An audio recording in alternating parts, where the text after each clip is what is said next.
Welcome, everyone. My name is Nicole Albertson, and I am here today to do another SmartList training involving the tips and tricks for advanced SmartList Builder users. So hopefully that means everyone that's on the line.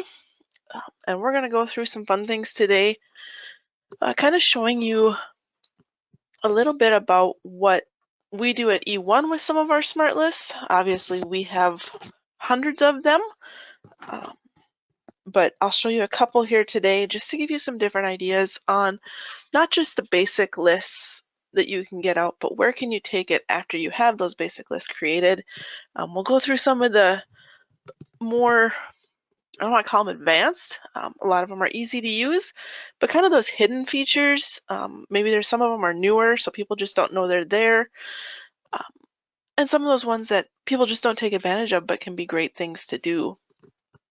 There is a questions option in the GoToWebinar tool, and we're going to use that. There is a chat as well if that works easier for you. So enter your questions there, and we will get to those at the end. We'll have some time for questions there. Otherwise, I'll try and watch them and kind of maybe answer as we go as well. Just include that information as we go through. So certainly take advantage of that. I don't want you to forget the questions, so enter them at any time. And let's get going, I guess. So the first list I kind of want to show you that we use at eOne is finding out which sales batches are ready to post. So when you place an order on our website, of course it creates an invoice into GP, and we use the project accounting series there. So if you're purchasing support, or maybe you purchased a product that comes with some support, we have an integration running that automatically creates those projects so that we don't have to create those manually. But we all know every once in a while something hiccups in a system and a project doesn't get created. Well, we don't want to be missing any of your support hours or service hours, so we want to make sure before we post all of our invoices each week that those projects were created. So we had to create a list that would look at the sales invoices, the product on it or the item on it, and then go and see first, does that product warrant some support or service hours, meaning a project would be created, or is it you purchased, you purchased a product that doesn't have support with it. Maybe you renewed something that doesn't come with support. We need to check that. So what we have, I'm going to switch over, and this is our live system doing it in test, not showing all the fields, obviously.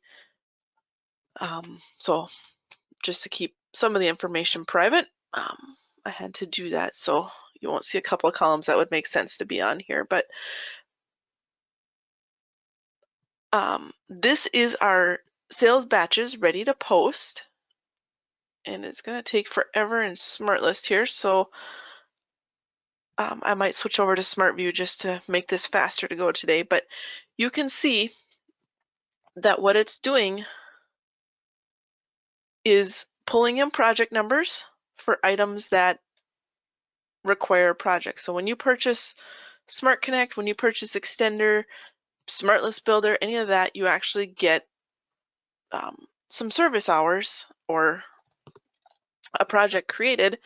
So for the ones that need a project, I guess I got out of that, it's creating that project. For others, it's saying, you know what, that's not needed. Somebody had to pay a late fee that didn't renew in time. There is no project required for that type of thing. So it's not creating it, and we're telling it that item doesn't require that. But then there are a bunch, where is my scroll bar here? There are a bunch that don't have a project number. Now, again, this is test data, so it's kind of a little bit off, but there's no project number here, which is telling me, hey, something isn't running right because there isn't a project number. I better not post this until I figure out what's going on. So our accountant looks at this every Monday morning before she gets ready to post the invoices and says, is there anything that's blank? If there is, I can't post and I gotta ask Nicole what happened, why isn't there something there? If there's nothing that's blank, she goes ahead and posts her batch. So it's using that to kind of find those outliers for us so that we know, can we complete our task for the day or do we need to do something else? And if I modify this so you can see it in SmartList Builder, again, I might switch to Smart View here so that this goes a little faster. You can see it's basically a sales transaction list. So I've linked on the sales transaction amounts work. And if we look at that, if you were with us on Tuesday, we talked about match tables, doing the sales transaction amounts history as well. So I get the work and the history on this so that I have all transaction states. Now, this is unposted stuff that we want to look at, but we're pulling it all in just to be safe. Then the sales transaction. So we have the lines, the header. Then we have our item master so I can get the name of the item if I need it. We use extender. So we have some additional fields pulling in.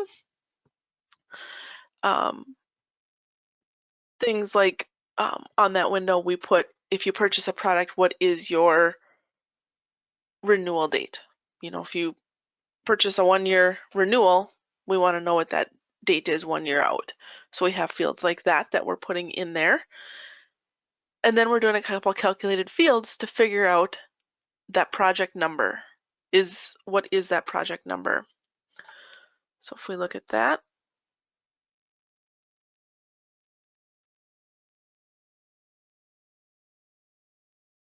why is this being so slow? It's a big, long, ugly case statement, but basically think of it as an if and a then. So it's when and then. So when it's a professional service item, then we know we need training, except for if you purchase like this, or sorry, we need a project, except for if you purchase like the self-paced training. There's no project created because you get that full access for a year. We don't have a limited number of hours or anything on that. So for those self-paced trainings, we're not creating a project. For other trainings, we create a project. So that's what this is going through and saying it's doing. Now, I had to take into account, what if somebody returns something? So then it will say delete. So the accountant's actually looking for that as well, because if she does a return, she needs to know to go and delete that project so that we don't have one. So just a big long case statement. You can embed calculations inside of calculations, so you can see I have when it's a prof or professional service. Then let's look at another field, and we're looking at first, is it a return or not? Then the item number, and then we have to back out. We end that. Then we look at, is it a fee, and kind of go through that whole process. So if you can write it down on paper in the process of how you would check the status of the field or whatever you want to do to that field, then we can pop it into a calculated statement and figure that out from there. So kind of jot it down, what's your basic statement, then we'll try and put it into this actual format that we need. So just a way to get us through a process we have at eOne of creating projects based on the item you order, and letting the accountant know, did everything go through as planned or did something happen? You know, where are we at? So that is one example of it. Now, you might have noticed when I went and ran that, it's in a custom series called Demo here. Well, you can actually create those in SmartList Builder. 18.2, I believe. I was going to go back to the slide. Can't find my, well, maybe I didn't put it on the slide. It's either 2018 or 18.2. I can look it up if anybody needs that. We can create new series folders for SmartList or SmartView, so you don't have to stick to the financial, sales, purchasing, those folders. We can create new ones. So I've created that demo one, and I did that by going to Tools, SmartList Builder, SmartList Custom Series. Okay, in here, if I pull it up, I just created demo. We also have one in our system for CRM. You'll see later I pull in some different CRM data. Well, in our live system, those lists go under that CRM folder. So then you can actually go and look which lists are in which series as well. So create those custom series, and then what happens when you go to assign it,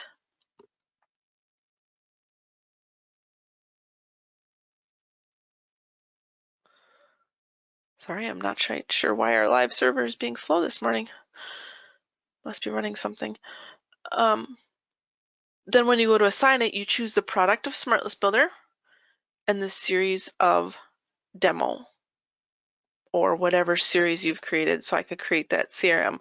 If you wanted to go to that true SmartList Builder folder, or if you're in SmartList, it's additional SmartLists, then you would choose that.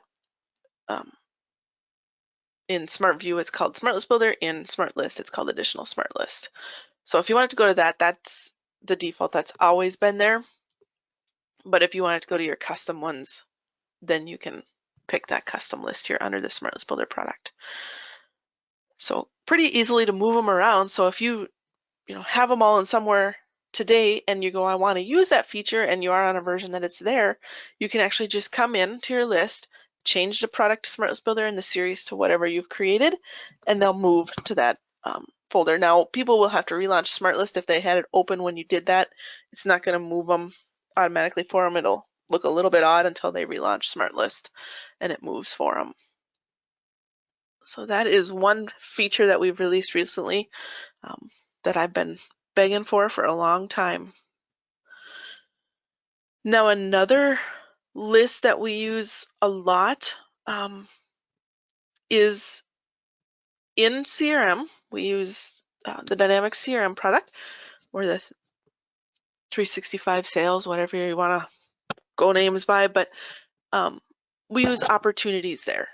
So our sales team has a lot of opportunities there. What happens though is they don't always know that an order came through. So they've been working on a SmartList Builder sale with a customer. They don't know that the customer necessarily placed that order. They might find out a couple days later or something like that when they check on it.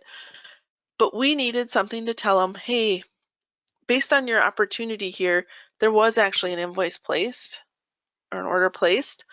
So let's make sure it's correct. That was for the customer your invoice is for, are your opportunities for, and then we can put that invoice on the opportunity so we have that link between them and we know that it actually has moved forward with the sale. So I created another list just comparing the opportunities in CRM and the invoices in GP.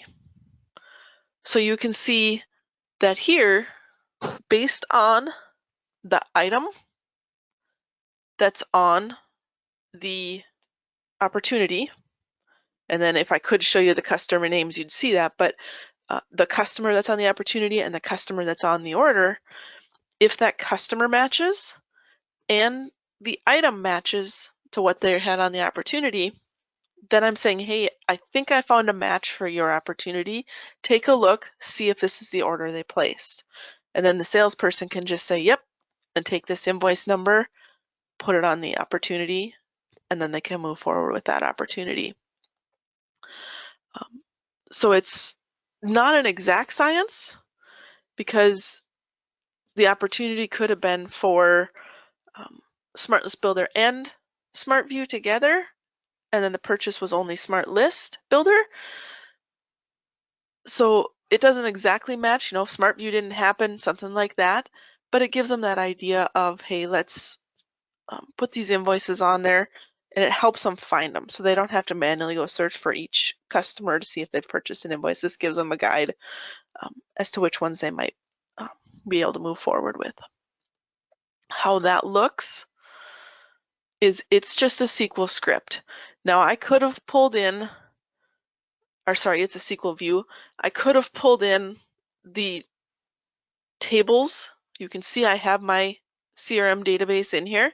I could have went and pulled in the tables from that opportunity, pulled in the tables from the GP invoices.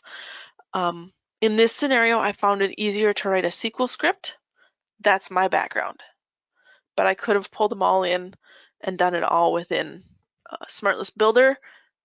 I would have had to create a lot of calculations to try and compare the customer to the customer, that comparing that name.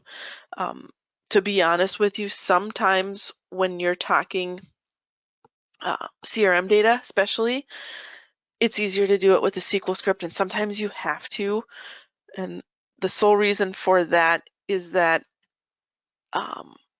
CRM has a different sort order. If you're a SQL person, you know what I'm talking about. If not, don't worry about it. Just know that you might have to do SQL scripts if you're working with CRM. But when your databases, they might be on the same SQL server. They have to be for SmartList Builder to pull them, but they can still have different sort orders. And CRM is a good example of that. So when you're doing that, you have to script it because you have to put this collate database default statement on different string fields.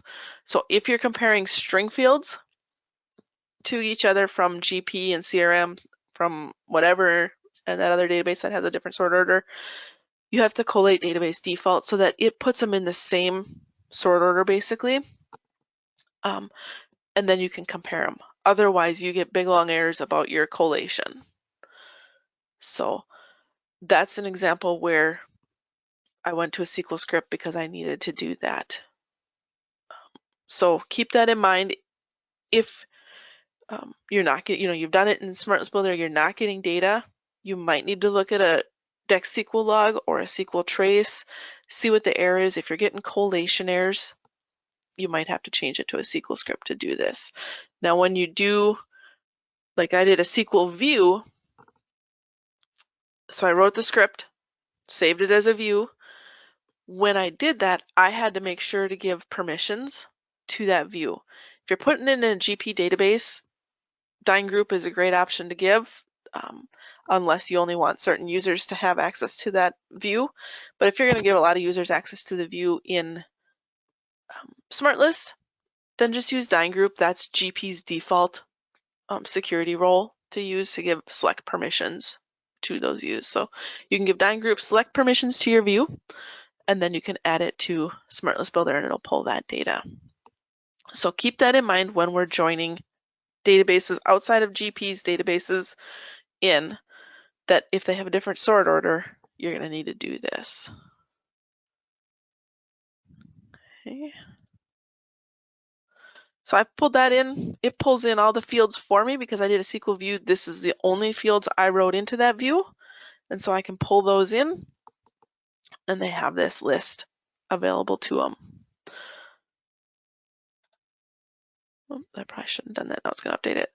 The third list I want to show you is another idea of linking some outside data and GP data. So this is joining the customer info from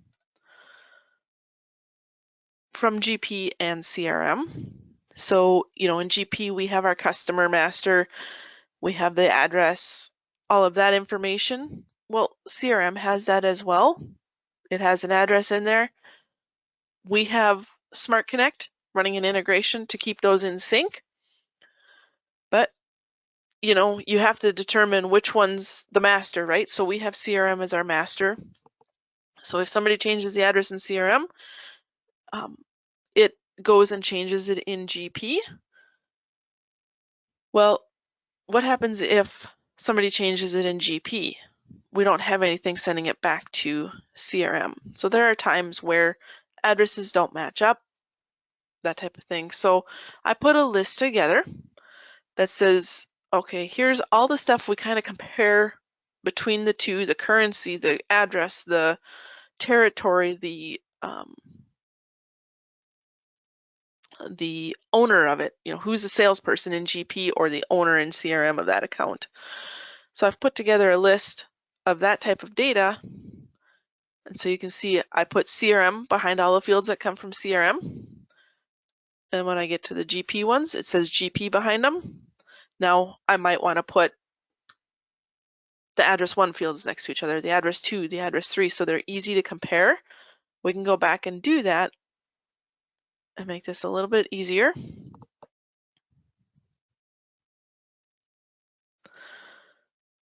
And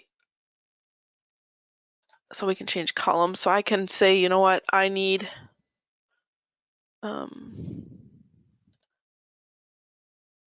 let's do the name. We'll just move that up to the top and then move down one. So I want to just compare the names, make sure they're the same, right? You can change your company name. So we can put those next to each other.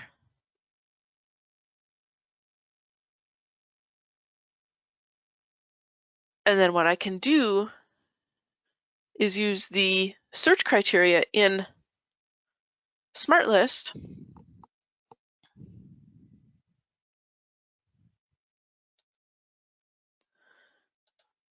to say where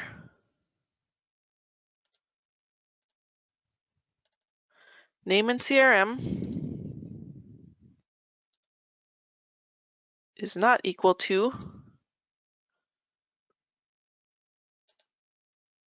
the customer name in GP.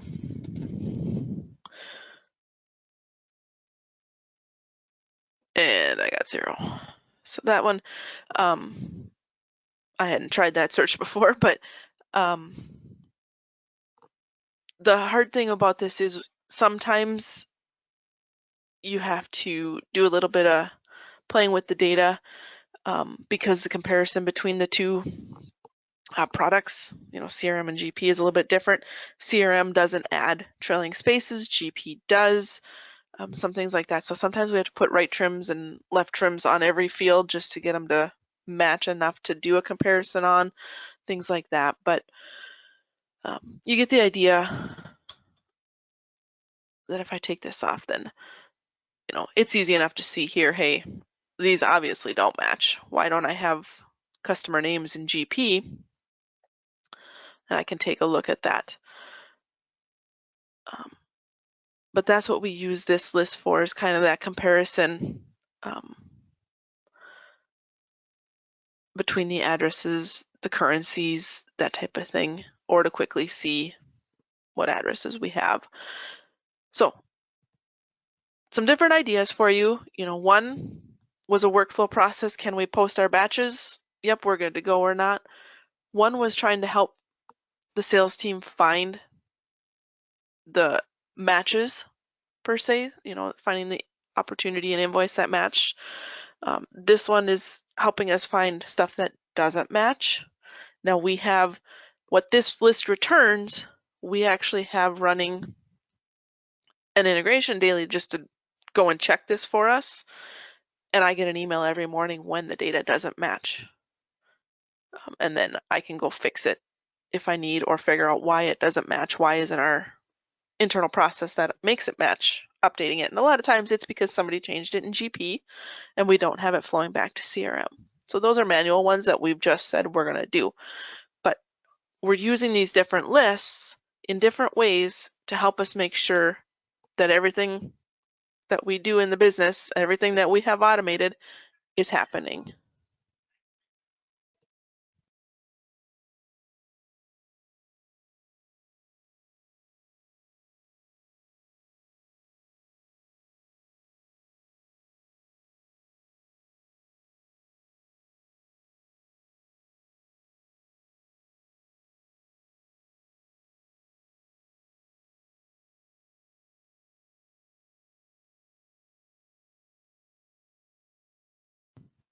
Okay, sorry about that.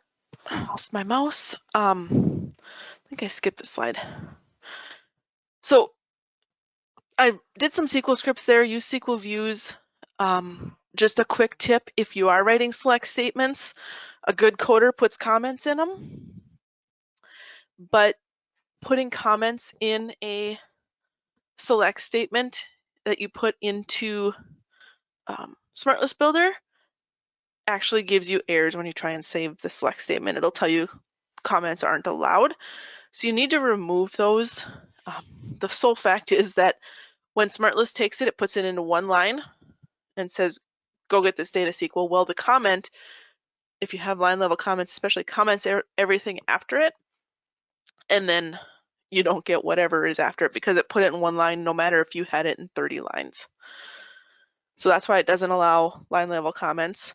The other reason you don't want comments in there is your scripts can only be 32,767 characters long. If they're longer than that, you have to create a SQL view to get it to work. That's a dexterity limit, which is what GP is written in.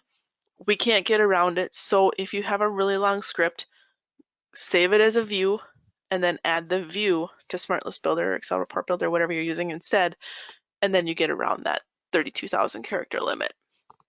And you'll know pretty quick that you've reached that limit because it'll look like it's only running half of your statement or 3/4 of it. It just kind of cuts off wherever it hits that limit and the rest just isn't there. So watch that, just a couple gotchas for you. The calculated field, we walked through the one in the invoice where we combined multiple fields. This one's a little bit easier to read on the screen. But remember, you can embed anything inside of anything. So you can have 5 different calculated fields inside of one. You cannot actually just call a calculated field that you've already created though from another one. So if your first calculated fields adds 3 fields together and you want to call that in your second one, you literally have to add those 3 fields together again in your second one. You can't just call the other calculated field. We've built in a whole bunch of functions.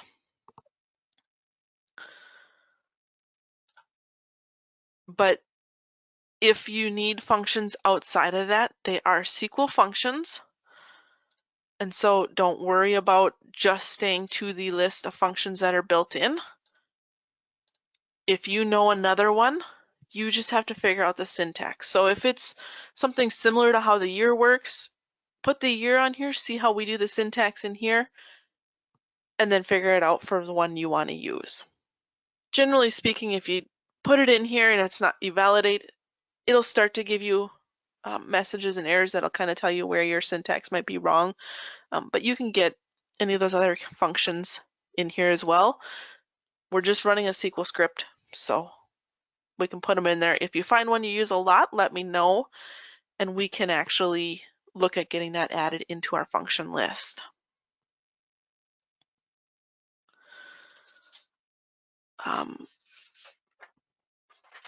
Something about combining multiple fields, you can do that in the calculated fields. I got asked that after last week's, or after Tuesday's session.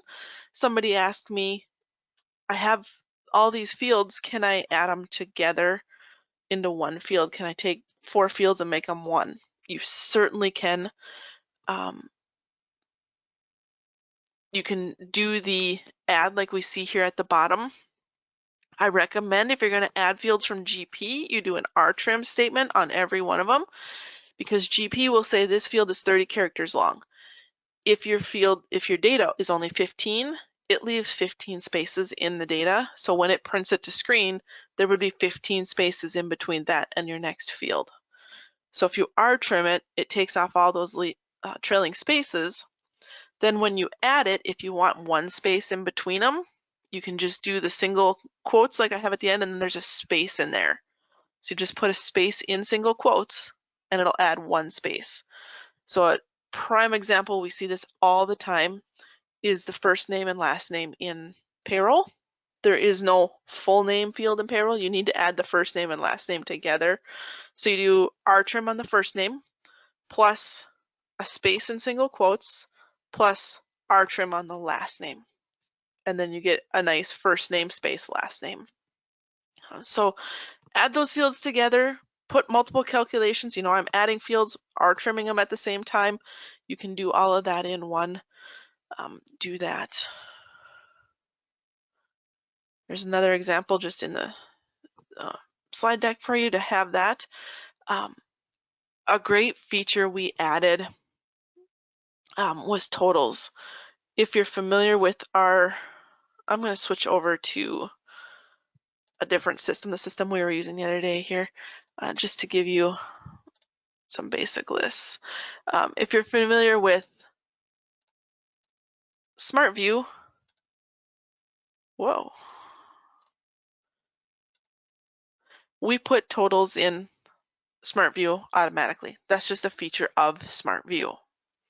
Well, we get that request all the time for SmartList. Whether you knew SmartView or not, we got that request for SmartList all the time. I've been doing GP for over 20 years, and that was a question from the beginning. How do I get a total in SmartList? And the easier answer is, if you're just a SmartList customer, you can't. Export it to Excel and do a total yourself. That was the only answer. But what we did, if you have SmartList Builder, under Additional, we added this totals. Now it's not great because it's not on my main window, but SmartList physically doesn't have a place for us to add them there. So we added this window and it's totaling any integer field. So year, period ID, those don't make any sense, but at least I got my budget amount, my actual amount, my variance totals. Or if I do the account transactions, I get the journal entry, which doesn't make any sense, but I get my debit and credit amount totals. So that is in, I think that's in 2018, that you get that, but it is under Additional and Totals, again added with SmartList Builder. So if you don't have SmartList Builder installed on a workstation, you wouldn't see that totals option. But that is not a huge feature, but one that is trying to fill a void that's been there for a long time for customers. Tracking is another one. I got asked all the time, how do I know if people are actually running these favorites or using these lists I create? Well, it's a great question because, I create a lot of them too, and I wonder if they work or people just give up on them because they don't work or what's going on, right? So we added a tracking feature to SmartList so that you can tell, and you can see this feature. I actually remembered to put where we added it. It was 18.2. So the GP October, let's see, it'd be 2019 release. It was added to, and so to see that one, you just go to Tools, SmartList Builder, SmartList Tracking, and it's going to track the different favorites that are run. So I've only been running the defaults. I don't know if I have too many other favorites. I can run a couple of there.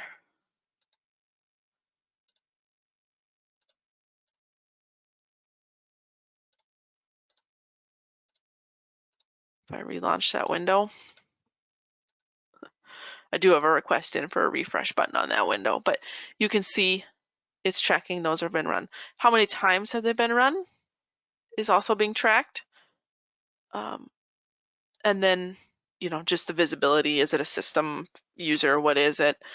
And then the last user and last date that it was run. So, it's a big difference of how many times it's been run, but has it been run in the last 3 years?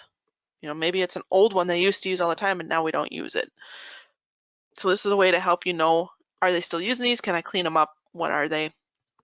So we're tracking the last date it was run, the last user, and then of course just the basics of how many times and stuff like that.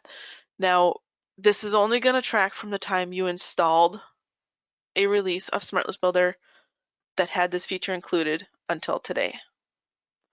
Okay, so if you installed 18.2 a year ago, it's been tracking since then. If you go and install it today, it starts tracking today. So it's not a complete thing because we can't track what happened before a feature was there, but it'll help you going forward to track those. The other thing that's nice is I can see these three are SmartList Builder. 3830 is my SmartList Builder. 0 is GP. You know, if HR was in here, we'd see a different one. I think it's 414, something like that. So we'd see the different product IDs to know. If you aren't familiar with product IDs, that's the internal ID assigned to each product. The dynamics.set file on your workstation in your GP install will tell you what number corresponds to what product, if you aren't familiar with those, or you can search the web and it'll be out there as well.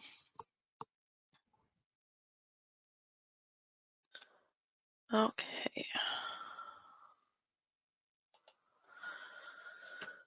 What else do we have? Parameters in Excel. So I've been using SmartList Builder most of the time here today, but everything we've done, with the exception of things like adding the column or the folder custom series to SmartList, seeing the totals in SmartList, the things that we're seeing that are SmartList specific, the rest we can do in Excel Report Builder, Navigation List Builder as well.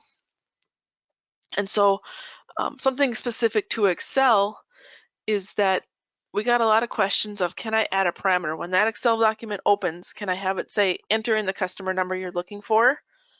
And then it just pulls it in. And the short answer is Excel Report Builder can't do that. That's not built into Excel Report Builder. We've looked into it. It's not something we've put into the product yet. There still is a suggestion to do that, but it's not there today. But you can add something to an Excel after the fact. So if you just go search our website for parameter and Excel, it should come up, but there is the direct URL that we've written a Tech Tuesday article about how to do that. Now it's not perfect, but it works. You might have to tweak it a little bit depending on what you're doing, but there is an article out there. I'm not going to walk through that whole process because it is a little bit of a process writing some code and stuff, but the article will walk you through that. So just know that there is something you can do after the fact, after you've created your Excel report, to get those parameters there. The other thing, Excel reports, if you put pivot tables, charts, graphs, all of that on there, pivot tables, when it opens up, may or may not automatically refresh.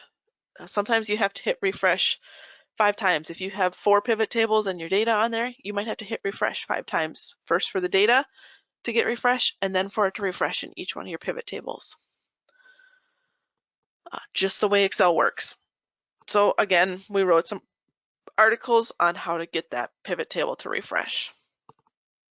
So just to have those URLs here for you, I put them in the slides so you can get that out of the recording that you'll get in a little bit later today. Those are there for you. So just wanted to cover a couple things that customers ask. I don't want to walk through them because it is a little bit more in-depth code that you'd probably want to step through each time anyways. SmartList Designer. We always hope that you started with SmartList Builder, but I know that's not always the case. So if you have some lists that you put in Designer and you started with that, now you want to get those over to SmartList Builder so you can do some additional features with them.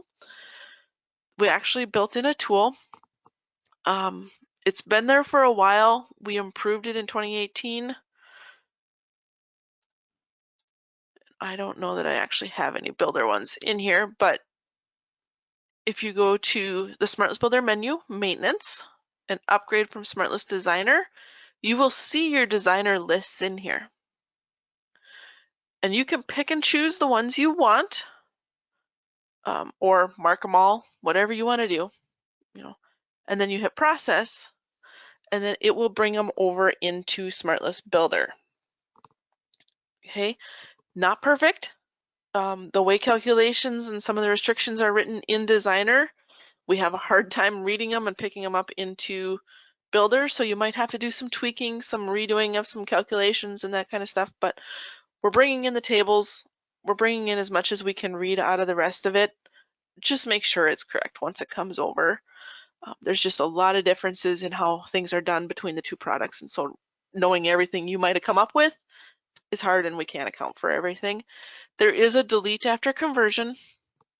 If you wanted to remove them from Designer, you can check that box. We do not check it by default because, like I said, there might be some differences. We want you to be able to go back to Designer and see those lists and how they're set up, so that you can make sure they're correct in Builder. So I don't generally recommend you check this box, but if you want to, you certainly can. That'll bring them over. If you want to try and bring them over again, just delete them out of SmartList Builder, come back to this window and upgrade them. As long as you didn't delete them, you can bring them over as many times as you need to.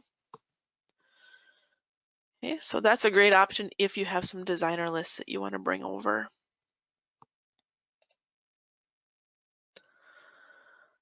Linked forms. This is a fun one. Drill down builder, which you get with SmartList Builder, probably the least used out of all the builder tools just because it's got a very specific function, but it allows you not only to create a drill down from your Excel report back to GP, but it allows me to link one window in GP to another window SmartList, or if you have extender forms in GP. So I could link from a window in GP to a SmartList. And I can use Drill Down Builder to create that, and then I add that linked form to whatever window I want to. Okay, so let's go see if I can do this. I don't do it often, but it is there, and it's kind of that, until you're the actual user of GP, to know how you use it and flow back and forth, creating one of these is just a sample. So we'll just call this SmartList. And we're going to drill down to a SmartList. We could do a form too. And now I have to pick which SmartList. So I'm just going to say from the customer maintenance window, I want to drill into the customer items. I'm just picking something. So now I just need to create a parameter for the customer number, which is a string field. So from my customer maintenance window, or what do I want to kind of attach to in that list? And I'm just going to use that customer number. If you were doing from a transaction window to transaction list, you might use a document number or document type, that type of thing.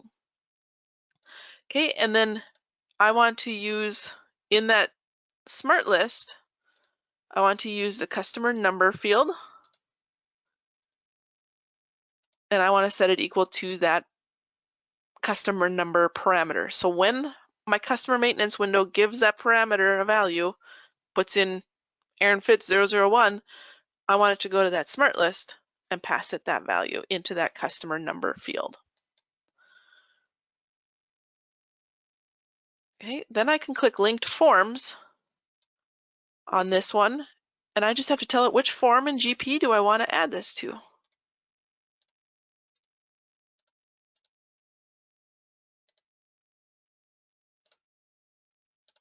And it says, okay, I need this parameter of customer number. Where on that window do I find customer number? So I'm just mapping it to the customer number field. You can put a shortcut on here if you want. So we'll do, let's do shift. We'll do control A we'll use. So we'll save that. Say okay. So now I've created this drill down. I can use this actual drill down in a Excel report if I want to as well. I can add this to an Excel report. When I click on the customer number, it would drill back to this customer item smart list. I can use it there, but I've linked it to my customer maintenance window as well. So if I save that, we'll pull up Aaron Fitz here. And now I have to think, where did my,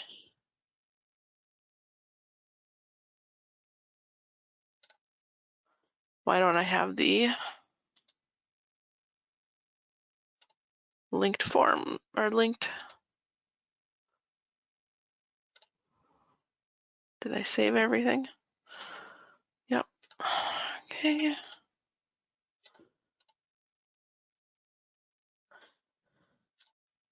May have to relaunch GP for that one.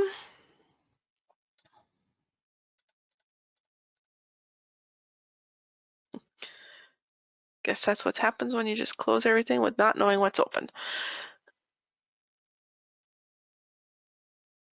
Log in quick here. That's not my password.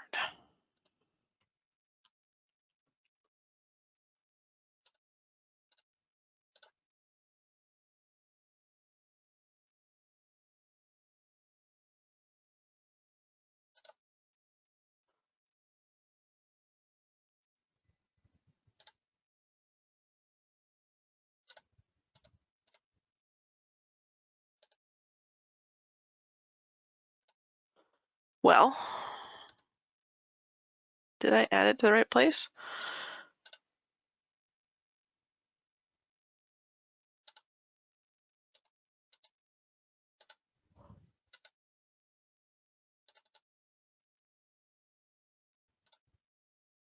Customer maintenance.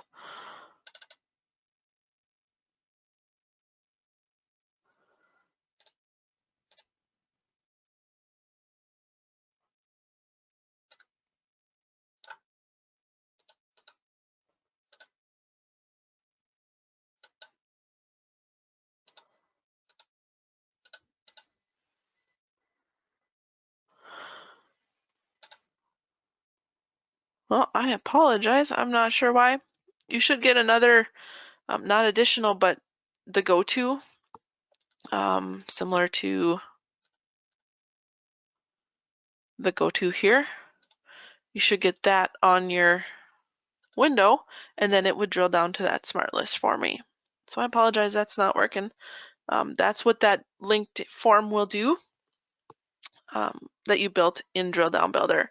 So if there's somewhere where you like to navigate and you always have to do it manually because GP didn't think of that one navigation, they don't have that go-to built into the windows, don't have that link anywhere, you can add those with Drill Down Builder, and then so create the drill down and then go to the linked forms button and add it in using that. And if you have trouble with that, let me know and I'll figure it out. Just not on that install, obviously.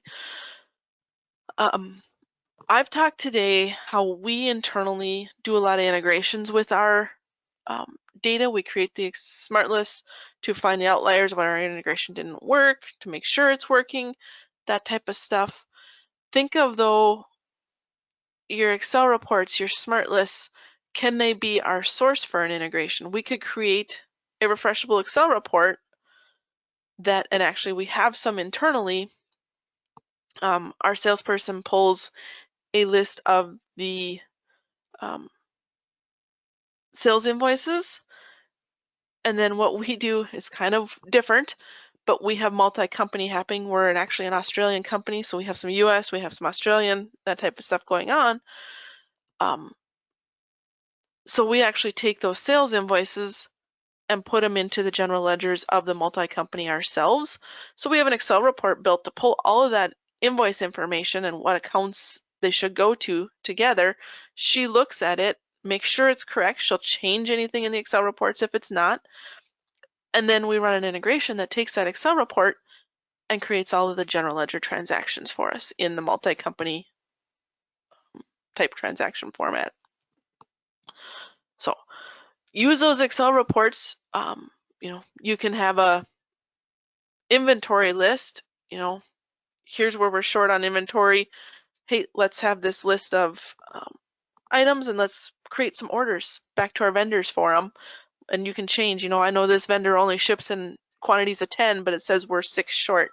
So change it to 10, and then it creates that order for 10 of them. So you can do that. Now, Integration Manager will work.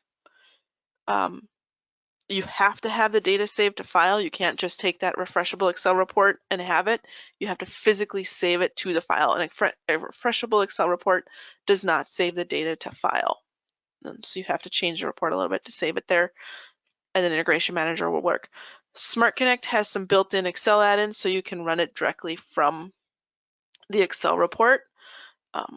What data you have in that Excel report today, you click the button and it pulls that data out. It doesn't have to be saved off to a location first. So there are some options to use the lists we're creating in Excel Report Builder. You can use them, the SmartList ones too. You just export them to Excel and have that integrate then right to, orders to our vendors, back into GP, over to another system, whatever it be. There are other integration tools out there. I just know Integration Manager is the one that is built into GP. Smart Connect is ours, so those are the two we're familiar with. There are other ones out there that will do that too with your Excel reports. So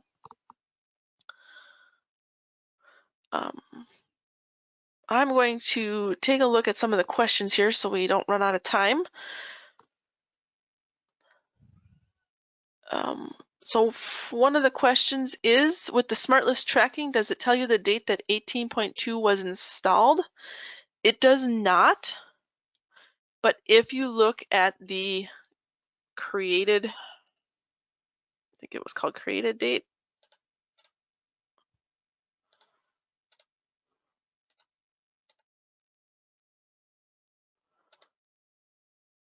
The last column in there, the created date, that'll basically tell you 18.2 was installed somewhere right around that date. It could have been installed the week before and nobody ran a SmartList, but the likelihood of that is pretty slim. So the first date in the created dates is going to be very close to when the feature was installed, whether it be from 18.2 or maybe you went from 16 to 18.4, whatever it be. That create date, because people run SmartList all the time, is going to be very close to the date it was installed or first started tracking. Good questions. Is there a way to sort columns in the default version, or does that just need to be set in the SQL view? My guess is you're asking about when you run a SmartList so that it sorts by, say, customer name instead of the CRM one. I want the GP one to be sorted. SmartList doesn't allow for that. SmartList always sorts by the first column.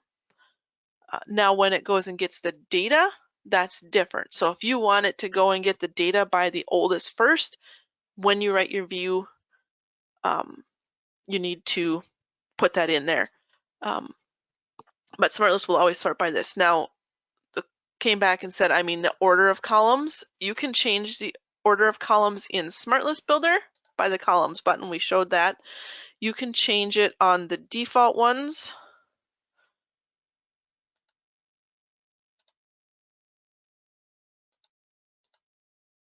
By going to under GP Tool Setup System SmartList Options.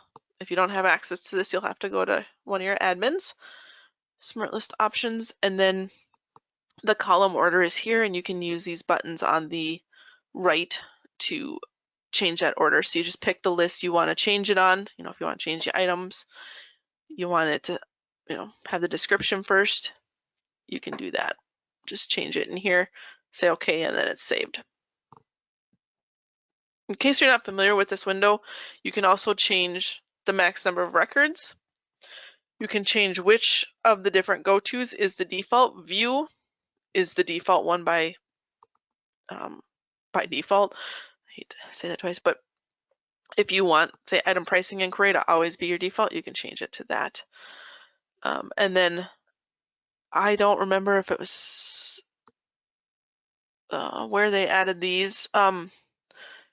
These two have been there a long time. The mark the match case checkbox to default when performing searches. If you want it to match the case you're typing in, you can do that. Then it matches the case instead of just searching for the actual characters. And then do you want it to do that on the search window as well? That's there. But to modify a SmartList favorite, I don't remember, 2018 or something, they added this password in so that you can kind of lock down favorites. It takes a password to be able to modify it, so that if you create it as the admin, you can create all these favorites, put passwords on them, and then the users can't change them on you. but that is an option there that you can use. So those are default for SmartList. Has nothing to do with SmartList Builder, but you can use that there.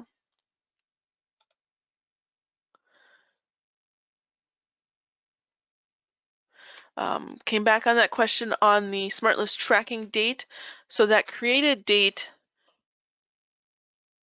would be the date that it was created in the tracking window, yes. Not the date that SmartList was created altogether. It's the date, first date it was run, and we added a tracking record. Somebody says we downloaded the PM aging template. Is there a way to run a historical aging from SmartList, aging as of a specific date? Unfortunately, no. The PM aging template as well ages as of a specific day. SmartList just doesn't have like a pop-up to ask you what date to use. Now SmartView has a age trial balance built in it for purchasing, and then there's one for sales as well. And you can see over here,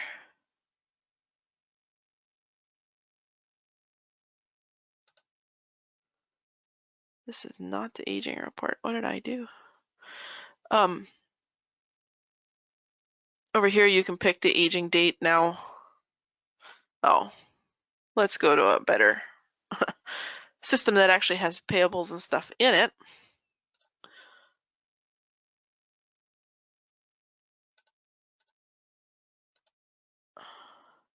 So this is Fabricam data, so the aging is a little bit weird on the dates, but you can see then here's the aging, and then you can add the buckets, and then I can change the date, to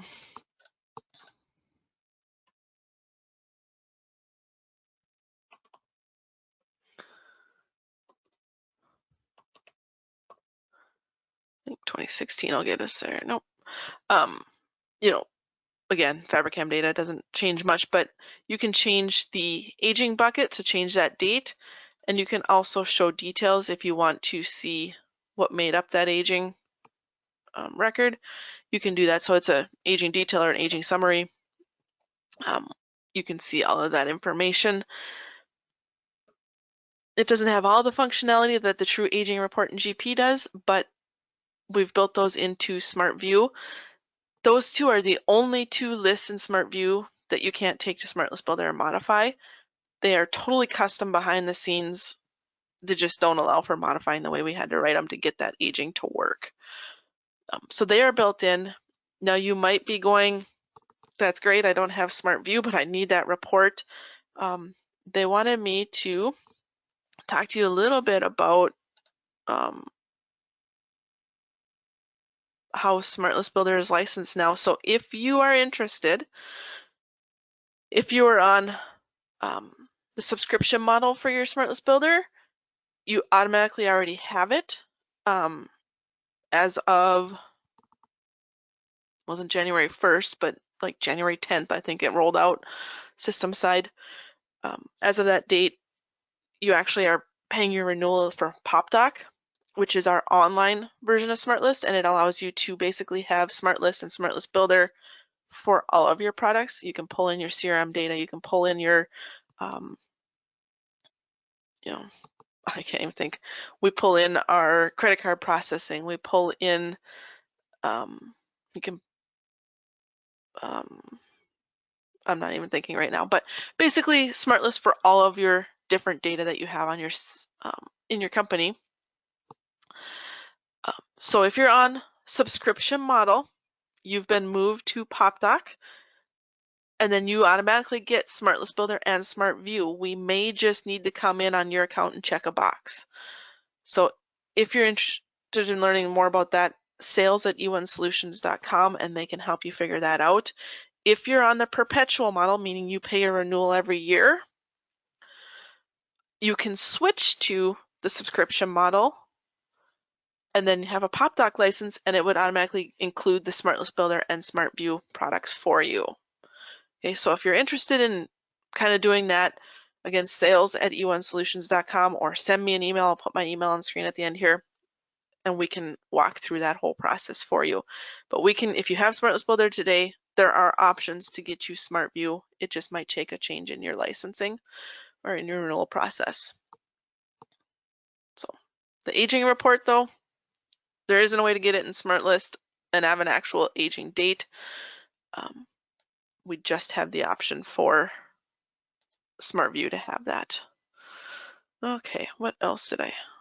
Forums, blogs, videos, all on our website. We have forms and feature requests you can submit. We have a blog out there where we release different blogs on, especially on when the new features are released, and then a bunch of videos you can watch on our site. Training, we do SmartList Builder self-paced training. We offer private training. If you're interested, let me know and we can walk through the best options for you. But there is my email address. Certainly feel free to reach out to me. I can answer any questions you have. Our sales team is also willing to help, sales@eonesolutions.com, and we can answer any of those questions. There will be a recording emailed out at the end of this. It takes a couple of hours, and then you'll get an email. I believe today it's going to come from Ross on our sales team. He will email that out once it's available through the tool. So look for that.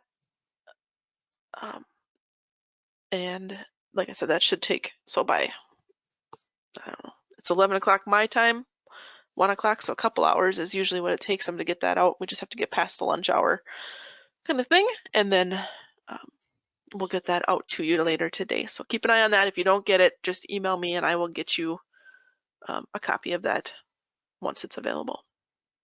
And thank you everyone for your time today.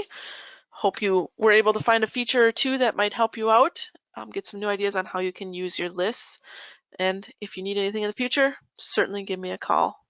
Thank you.